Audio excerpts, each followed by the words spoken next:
Hello, intermediate band. And today's lesson is titled, Which Came First, the Scale or the Key Signature? And should be a pretty easy lesson for you. I'm just going to try to put together a bunch of pieces of information that you already know and that most likely you've probably already connected in your brain. But I just wanted to make sure there was no confusion on that. And those pieces of information are the fact that we have scales and we have key signatures and they are related and they come from each other and the information is the same in both of them, and a little bit on why that matters and why that helps us, um, the ability to know that, and also the fact that minor scales are also related to all of that. So again, this should not be earth shattering. It's probably things that you've already put together, but I wanted to make sure. So here we go, sharing my screen. And before you laugh at my treble clef signs, keep in mind I'm trying to draw them with my finger and on my mouse pad thing, and it's really hard. And also, I have seen some of your treble clef signs on paper, so don't laugh too hard at me. Um, let's get started with this. We have the concert D major scale right here. And it's very easy to see that the notes are D, E, F sharp, G, A, B, C sharp, and D. We have two sharps in the key of D major, F sharp and C sharp. Okay. And then over here on my fancy schmancy little key signature, you can see that we have F sharp and C sharp in this key signature, which tells us we are in the key of D major. Okay, so the scale information and the key signature information are the same. They are related. They come from each other or relate to each other, however you want to say it. Look at this order. I said that the F sharp is first and C sharp is second. It would be incorrect to say the key of D major has two sharps, C sharp and F sharp. Even though that's the same notes, the order matters. And I remember giving you this before, this box over here. So you should already understand that there's a specific order of flats and sharps, and they always, always, always, and forever go in this order. So you must put the F sharp first, right here, and then followed by C sharp. If there was three sharps in this key, you would have a G sharp next. Three sharps, by the way, is the key of A major, just in case you were curious. Okay, so all of this information is kind of review. I'm just trying to connect the dots. I decided to go ahead and do a flat key for you. A flat major has A flat, B flat, C, D flat, E flat, F, G, and A flat. Okay, we have all the flats here. My circles are going to be crowded on this one. D flat and E flat. A flat is already marked, but we can do it again just because it's fun to draw circles. Whoops. Okay, and keeping in mind this order in the black box up here, we have four flats: B flat, E flat, A flat, D flat, B flat, E flat up here, A flat, and then D flat. Okay, nothing earth shattering again, nothing really new. I'm just trying to connect the dots and make sure nobody is confused. All right, so these are both major keys for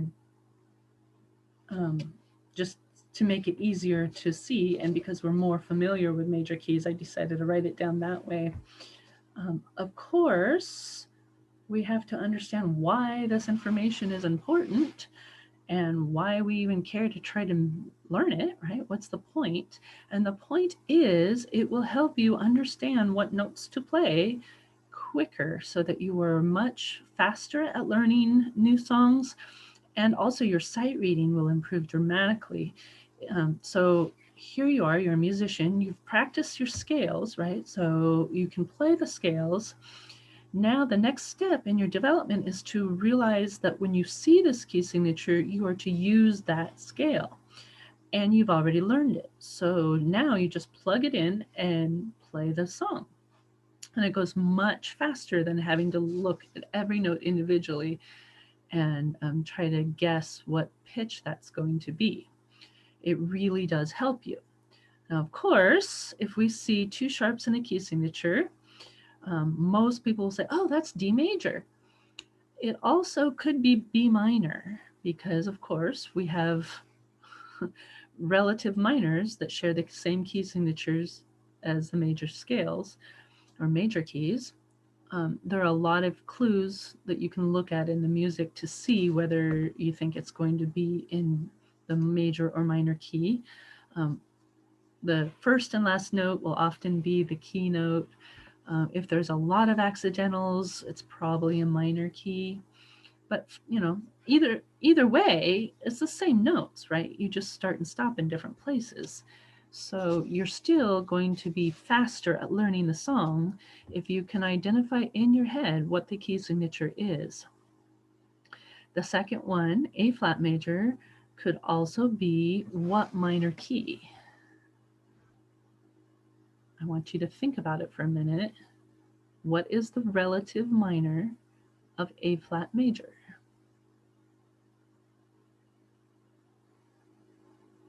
Hopefully you all said F.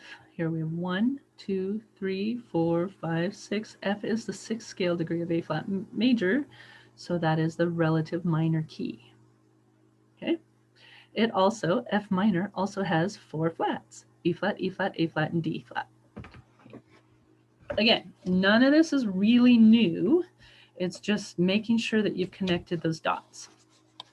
Okay, your assignment this week is a chance to practice all of the things that we've been working on. So the first thing I want you to do is write the key signature for concert E major or concert C sharp minor.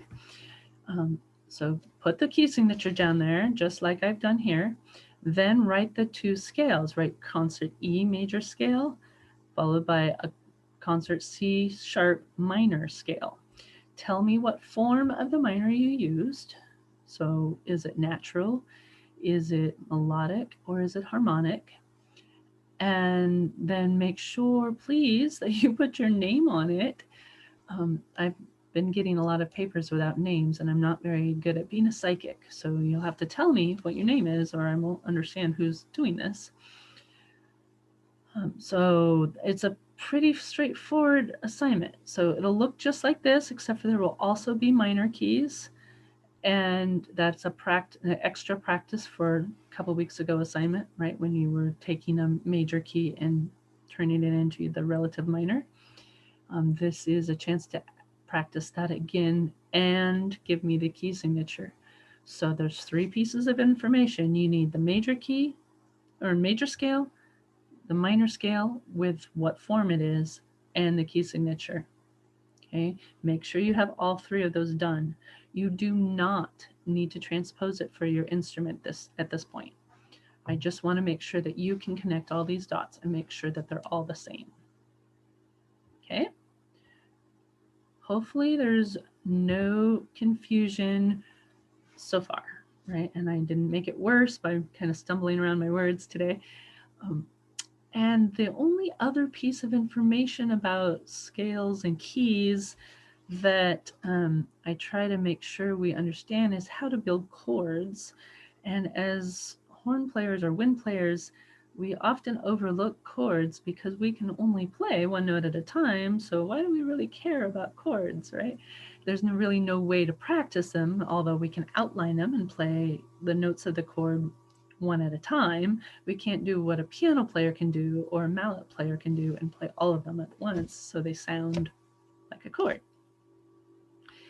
Those also come from the scales, and we're going to look at that really quick so that I make sure that you understand how a chord is built. Okay, so I'm going to share that same screen. And I'm going to take all my little circles away. All right, cool, that actually worked. So we're going to build a D major chord based on this D major scale. So we're going to take the, oops, we're going to take the first note, D, skip a note. So skip the E, take the F sharp, skip a note, and take the A. Okay, so a D major chord is D, F sharp, and A. Okay, so that's also called the one chord or the tonic. I guess I should put that too. All of those in the key of D are the same. So D, F sharp, A, the one chord, or the tonic all refer to the same thing. And that is the chord built upon triads, right? Or thirds built off this scale. Okay, same thing with the A flat major. We can build an A flat chord by doing the first, the third, and the fifth of that scale. So then our tonic chord would be A flat, C, E flat. It is also called the one chord of this key and the tonic. Okay, so chords are easy. There's nothing super dramatic about them as far as how to connect or how to create them, but I wanted to show you, for visual learners also, that they actually do come from the scale pretty recognizably. Usually you build them with thirds. So just like when we do our warm-ups and I say, let's do the scale in thirds, that's what's sounding all when we get it all going. We have the root, the third, and the fifth all are also sometimes called snowman chords, because if you use whole notes, they look like snowmen on the staff. So anyway, just a little extra bit for you. You don't have to write anything down as far as chords for your assignment. But I just wanted to make sure that all of that information was in one place and sorted in your head correctly. So I think that was basically it.